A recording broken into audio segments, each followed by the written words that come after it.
Saúde a todos os irmãos com a paz do Senhor. Estou muito feliz, grato a Deus por essa oportunidade que Ele nos dá de a gente meditar um pouco na palavra do Senhor.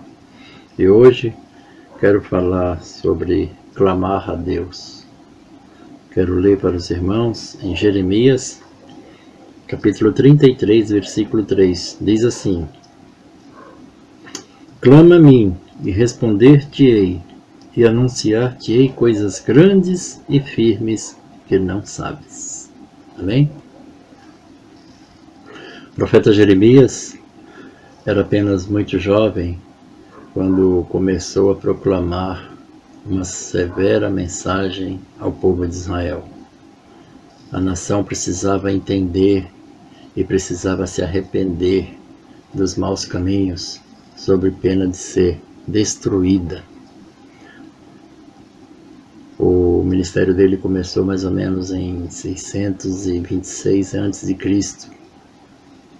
Embora tenha tentado permanecer calado, porque ele não queria, ele tentou a princípio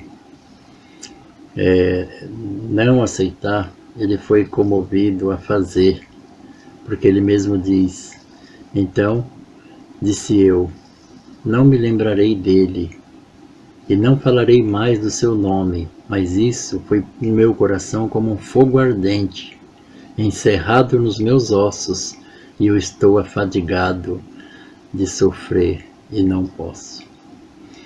O jovem Jeremias foi ordenado a não se casar, não ter filhos, para ilustrar sua mensagem a Israel, de que a nação seria destruída, e não haveria descendentes se não se arrependessem. Um profeta solitário, sem muitos amigos. Sua vida era totalmente a serviço de Deus, justamente por causa do pessimismo de suas profecias. E ele foi perseguido principalmente pelos governantes da época, que falavam muito em prosperidade, paz, bonança.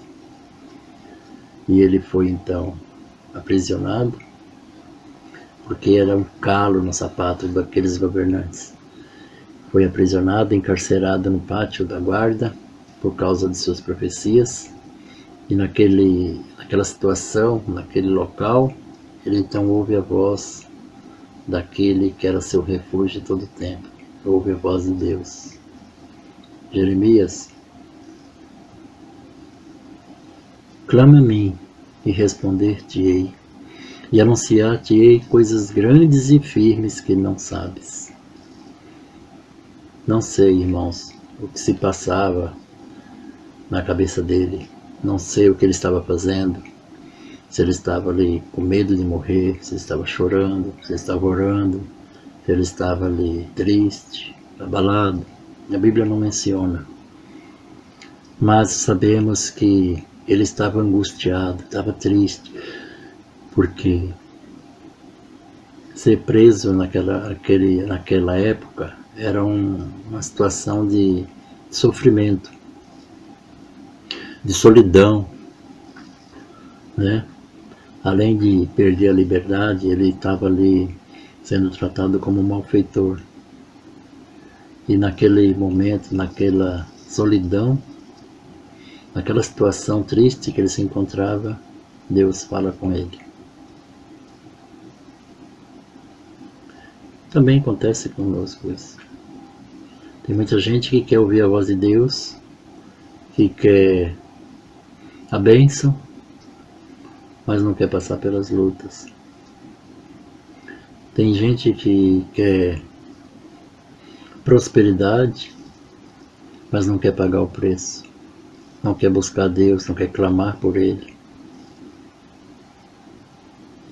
E Jeremias ali foi atendido por Deus. A palavra clamar tem vários significados, entre eles bradar, gritar, chamar alguém. E clamar também se traduz por nomear alguém. Nomear alguém, ou induzir alguém, ou pedir para que alguém o representasse. Já a palavra firme no hebraico significa batzar, melhor traduzida como isolado, inacessível. Então nós podemos entender que a mensagem de Deus ali para Jeremias foi: clama a mim, nomeia a mim como teu representante, e te mostrarei coisas inacessíveis, possíveis de ser conhecidas somente através dele. E lá no cárcere, Deus ainda mostra àquele jovem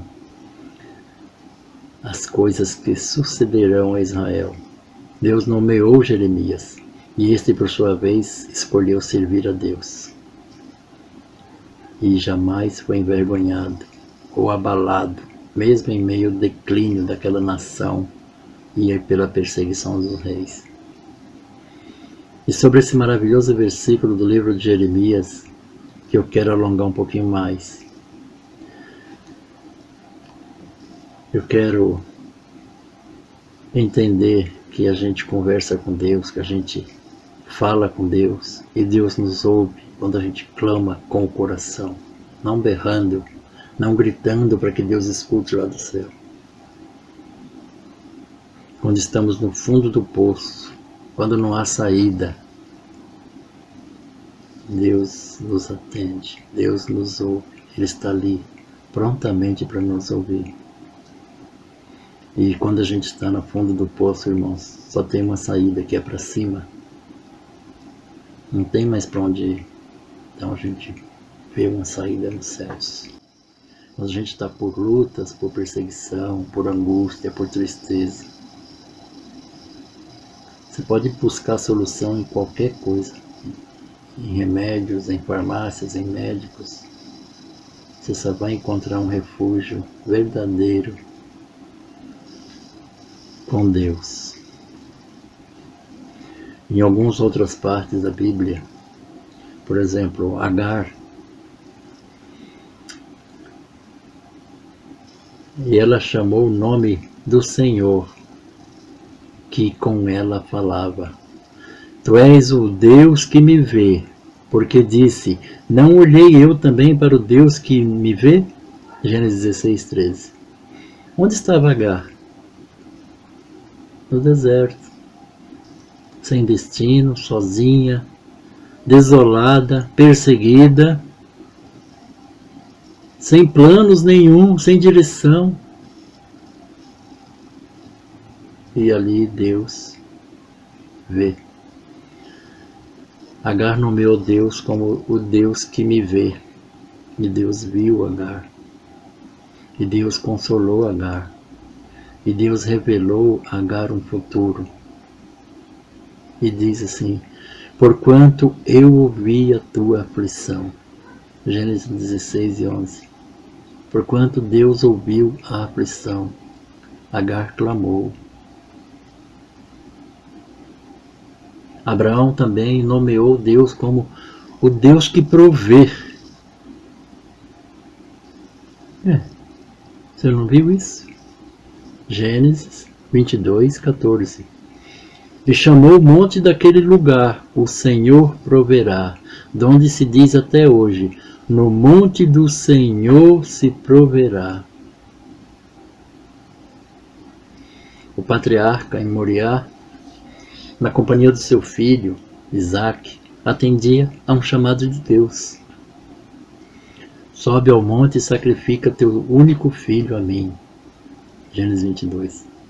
Abraão talvez orasse pelo caminho, talvez clamasse a Deus pelo caminho. Lembrava ele das promessas que Deus tinha feito com ele, em plena certeza que ele era fiel a Deus. Ele vai lá e obedece o que Deus pediu para ele. E vocês sabem do que aconteceu. Deus proveu. Deus proveu. E aquele monte é conhecido até hoje como o Monte da Provisão. Na verdade, o que Abraão nomeou foi aquela situação que ele se passou.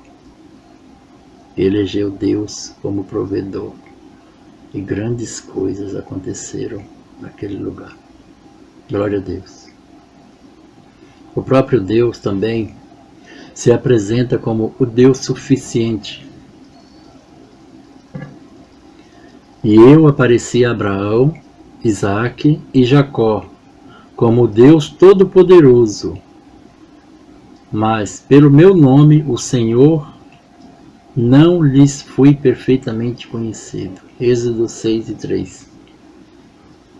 El Shaddai, o Deus suficiente. El Shaddai, Deus Todo-Poderoso, suficiente, o Deus que amamenta.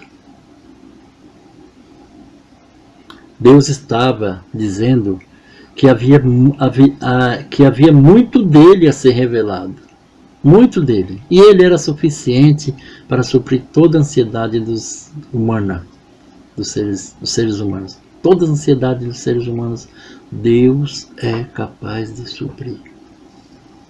Assim como a mãe amamenta o filho, sendo o leite materno o alimento mais perfeito, saudável e suficiente para a criança, assim é Deus para conosco.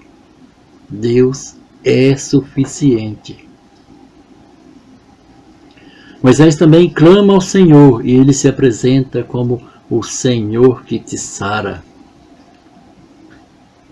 E disse: se ouvirdes atento a voz do Senhor teu Deus, e fizeres o que é reto diante dos seus olhos, e inclinarmos os teus ouvidos aos seus mandamentos, e guardareis todos os seus estatutos, nenhuma das enfermidades porei sobre ti, que pus sobre o Egito, porque eu sou o Senhor que te sara. Êxodo 15:26. Amém? Deus é o médico, o melhor de todos. Para Ele não há impossível, não há obstáculo, não há impedimento. Não há nada e ninguém que possa parar, que possa barrar, que possa atrasar Deus. Assim como foi com aquele cego de Jericó. Ele clamou. Ele não tinha mais saída. Não havia ninguém que pudesse ajudá-lo. Mas ele ouviu falar das maravilhas de Jesus. E ele clamou: Jesus, filho de Davi, tende misericórdia de mim. Marcos 10:47. E Jesus Cristo foi lá e atendeu e curou. E ele viu. Ele clamou. Não fique de boca calada, não sofra calado, clame, clame. Não adianta se desesperar, não entre em depressão, não se tranque, clame. Porque o Senhor, Davi diz, porque o Senhor, Deus, é altíssimo, Rei grande sobre toda a terra. Salmos 47:2. Rei grande sobre toda a terra. Nomeemos a Deus, Deus grande sobre toda a terra. Nomeemos a Ele. Clamemos por Ele. Porque, irmãos, coisas grandes e firmes que ainda não sabemos, que ainda não entendemos, que ainda não planejamos, que ainda nem sonhamos, que não imaginamos, porque a nossa mente é pequena para isso. Coisas grandes e firmes nos serão reveladas. Com a graça de Deus, seremos testemunhas dos seus feitos. Clame a Ele, que Ele vai nos responder com coisas grandes e firmes. Não é passageiras, não é de pouca duração, não é coisas pequenas, não é restos, não é coisas grandes e firmes que você não imagina, que você nem sonha, que você não sabe. Coisas grandes e firmes Deus tem para você. Amém? Que Deus vos abençoe e vos guarde em nome de Jesus Cristo.